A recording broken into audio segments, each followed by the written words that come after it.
ସେଦିନ ମୁଁ ଭାବୁଥାଏ କୃଷ୍ଣ କେମିତି, ହୁଏତ ନୀଳ ତମାଳ ପରି କିମ୍ବା ନୀଳ ମେଘ ପରି ତାଙ୍କ ଦେହର ବର୍ଣ୍ଣ, ହୁଏତ ନୀଳ କଇଁ ପରି ନିର୍ମଳ ଆଉ କୋମଳ ତାଙ୍କର ଚକ୍ଷୁ, ହୁଏତ ମୟୂର ଚନ୍ଦ୍ରିକାର ଉଜ୍ଜ୍ୱଳ ନୀଳ ରଙ୍ଗ ପରି ତାଙ୍କ କେଶର ରଙ୍ଗ, ଆଉ ଅଗସ୍ତି ଫୁଲ ପରି ବଙ୍କିମ ସୁନ୍ଦର ତାଙ୍କ ଅଧର।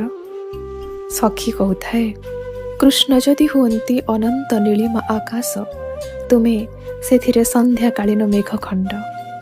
କୃଷ୍ଣ ଯଦି ହୁଅନ୍ତି ନୀଳ ସରସିର ଜଳ, ତୁମେ ସେ ବୁକୁରେ ନୀଳ ଇନ୍ଦିବର। କୃଷ୍ଣ ଯଦି ହୁଅନ୍ତି ସବୁଜ ଶ୍ୟାମଳ ପୃଥିବୀ, ତୁମେ ପୃଥିବୀ ବୁକୁରେ ତରଙ୍ଗିତ ନୀଳ ଶୈଳ ଶ୍ରେଣୀ। କୃଷ୍ଣ ଯଦି ହୁଅନ୍ତି ଶାନ୍ତ ସୁନୀଳ ବିଶାଳ ସମୁଦ୍ର, ତୁମେ ସେ ବୁକୁର କୋମଳ ଶୈବାଳିନୀ।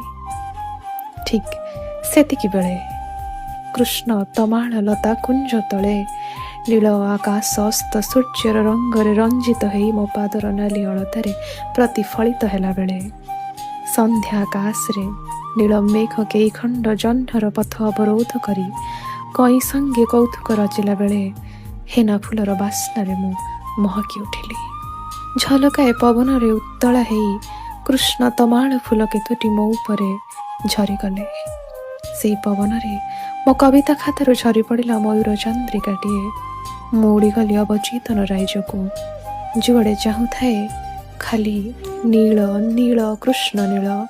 ସାରା ବିଶ୍ୱ କୃଷ୍ଣମୟ ମଧୁମୟ ପ୍ରେମମୟ କୃଷ୍ଣମୟ ବିଶ୍ୱ, ବିଶ୍ୱମୟ କୃଷ୍ଣ, କୃଷ୍ଣମୟ ବିଶ୍ୱ, ବିଶ୍ୱମୟ କୃଷ୍ଣ।